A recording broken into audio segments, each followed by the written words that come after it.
దేవునికి మహిమ, ఘనత, ప్రభావములు కలుగునుగాక. మరి మేల్కొల్పు ప్రార్థన వీక్షకులందరికీ కూడా శుభోదయం. అలాగే ఉదయకాలపు దీవెనలు, ఉదయకాలపు ఆశీర్వాదములు యేసుక్రీస్తు వారి యొక్క శ్రేష్టమైన నామాన్ని బట్టి ప్రకటిస్తున్నాం. మరి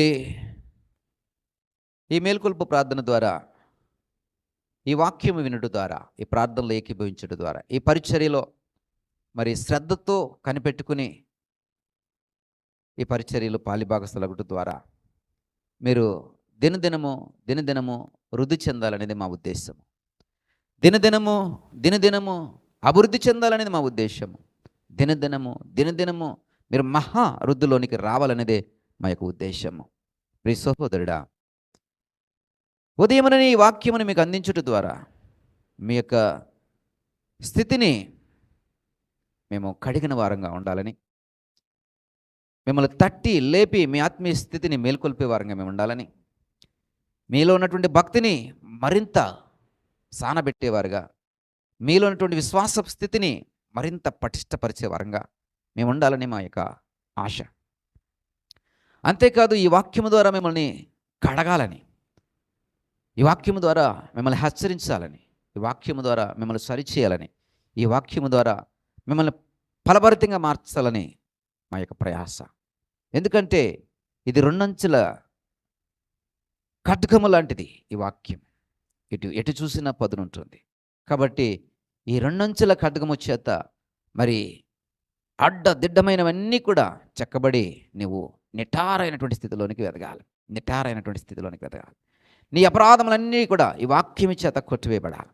ఒకవేళ నిన్నటి సాయంత్రం వరకు నీ మీద ఏమైనా అపరాధములు ఎలుబడి చేస్తున్నాయా, దోషములు ఏలుబడి చేస్తున్నాయా, పాపములు ఏలుబడి చేస్తున్నాయా, అవిధేయతలు ఏలుబడి చేస్తున్నాయా, ఉదయమున నీ వాక్యము ద్వారా నువ్వు చెక్కబడాలి. నీ అపరాధములన్నీ కూడా చెక్కబడి నువ్వు నిరపరాధిగా ఉదయముననే నీ మనసును నువ్వు మార్చుకోగలిగితే, అపరాధ భారమంతటిని తొలగించుకుని నిరపరాధిగా నువ్వు నీ యొక్క దినచర్యలను ప్రారంభించగలిగితే, నిరపరాధి స్థితిలో నీవు ఈ వాక్యమును అంగీకరించడానికి ఇష్టపడితే, ప్రియ సహోదరుడా, సహోదరి, యోబు అంటున్నాడు 17వ అధ్యాయం 9వ వచనంలో, నిరపరాధులు అంతకు వృద్ధి నొందుదురు. అంతకు వృద్ధి నొందుదురు. ఎవరండి? నిరపరాధులు. అంటే అపరాధములు లేనటువంటి వారు నిరపరాధులు. ఒకవేళ ఏమైనా అపరాధములు మన చేత మరి పట్టి పీడిస్తున్నాయా, మన జీవితంలో ఏలుబడి చేస్తున్నాయా, ఉదయమున ఈ వాక్యము ద్వారా నీ అపరాధములన్నింటినీ కూడా సరి చేసుకో. మరొక ఉదయం దేవుడికి ఇచ్చాడు, మరొక సమయం నీకు ఇచ్చాడు, మరొకసారి వాక్యము ద్వారా నీతో మాట్లాడాలని దేవుడు ఉద్దేశపూర్వకంగా ఈ ఉదయకాల వాక్య పరిచర్యను మీకు అందిస్తున్నాడు. కాబట్టి నీ అపరాధములు, దోషములు, అవిధేయతలు, అక్రమమైనటువంటి స్థితి, అన్యాయమైన స్థితి ఏదైనా ఉంటే గనక ఇప్పుడే వాక్యమైనటువంటి ఖడ్గము చేత మరి చెక్కబడి సరైనటువంటి స్థితిలోనికి మార్చబడి నిరపరాధిగా తీర్చబడి ఈ వాక్యములో నువ్వు పాలిభాగస్తుడు అయితే గనక నువ్వు అంతకు వృద్ధి నొందుతూనే ఉంటావు, అంతకంతకు అభివృద్ధి చెందుతూనే ఉంటావు, అంతకంతకు మరి ప్రయోజనకరంగా మార్చబడగలుగుతూ ఉంటావు. ప్రియ సహోదరుడా, సహోదరి, ఇది ఈ ఉదయకాలపు మేల్కొల్పు ప్రార్థన యొక్క సదుద్దేశం. మిమ్మల్ని నిరపరాధులుగా చేయాలని.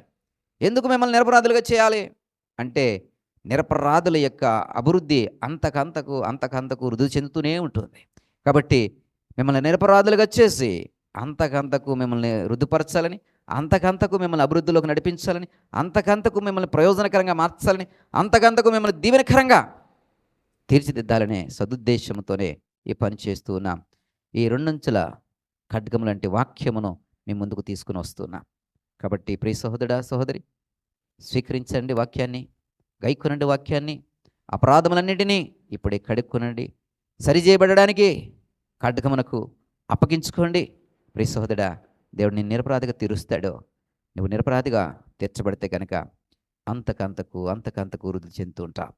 ప్రభా, నేను నిరపరాధిగా తీర్చబడడానికి నా అపరాధములన్నింటినీ సరిచేసుకుంటూ ఇదిగో ప్రభు, ఈ ఉదయకాల సమయంలో మీ ముందుకు వస్తున్నానని ప్రభు ఎదుట సాగినప్పుడు నీ కొరకు నేను ప్రార్థన చేస్తా. దగల తండ్రి, కృపగలిగిన దేవా, ఈ ఉదయకాల సమయంలో మీరు మాతో మాట్లాడిన ప్రతి మాట కొరకే స్తోత్రాలు. ఇదిగో ప్రభు, మా అపరాధములన్నింటినీ ఒప్పుకుంటున్నాం. వాక్యమైనటువంటి ఖడ్గము చేత మా దోష స్థితి అంతటినీ కూడా సరిచేసి, ఇదిగో ప్రభా, అడ్డదిడ్డముగా ఉన్నటువంటి మా యొక్క అవిధేయతలు, అన్యాయపు స్థితి, అక్రమ స్థితి, ఇదిగో ప్రభా అపరాధ స్థితి, దోష స్థితి, ఇదిగో ప్రభా ఒప్పుకుంటున్నాం. నీ వాక్యము చేత మమ్మల్ని కడగండి, మమ్మల్ని నిరపరాధులుగా మార్చండి. ఈ నిరపరాధ స్థితిలో నుండి మా కొరకే మీరు ఉద్దేశించినటువంటి అభివృద్ధిని అంతకంతకు మాకు దయచేయమని, మా పరిస్థితిని దీవెనకరంగా మార్చమని నా ప్రభువును ప్రియరక్షకుడు యేసు నామమును బట్టి అడిగి వేడుకుంటున్నాం తండ్రి. ఆమెన్. ఆమెన్.